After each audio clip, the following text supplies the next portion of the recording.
Summers between college semesters, a gang of us would go to the Jersey Shore. Broke and obnoxious, so of course we chose Wildwood. Only $75 a night at the Seahorse Motel, complete with meth-stained wood paneling, deformed pull-out bed, and mini freezer, almost cold enough to make ice. There was also a 5-foot-tall handyman rocking a mullet and glass eye who kept hanging around our room talking about strippers. Until we finally ditched him for the shady liquor store down the block, where a one-armed elderly man in a mangled fedora sold us our underage rum. A little later, a couple of us headed over to the Boardwalk for a rejection contest.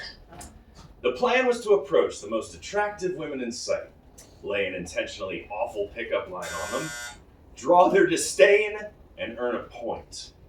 Nothing insulting or threatening, just lame as possible, entirely at our own expense. Whoever got turned down the most times won.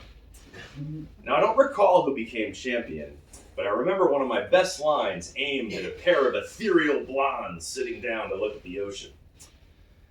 "What's happening, ladies? A bench seats 4. Would you like 2 more?" They declined with a degree of astonished laughter that should have earned me bonus points. But then the tide shifted, and our rejection game won us acceptance when we encountered a group who loved the prank and began walking along with us as we tried it on more people. Eventually, we bumped into their friends and ended up with a dozen or so in our ironic group, roughly even between guys and girls. Feeling high with the wind at our backs, we surfed this rogue social wave back to our room at the Seahorse, where somehow a bag of crazy wigs and a yoga mat came out. In no time, we were doing drunken calisthenics in partial drag at a dumpy hotel with total strangers. Awesome.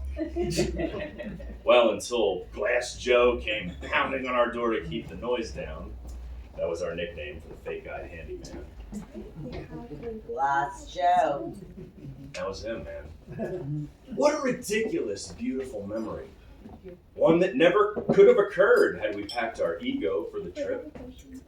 When we let go of that bulky hindrance, it freed us to pick up spontaneous laughter, shared joy, if not a hot date, a pretty sweet deal for $75 a night.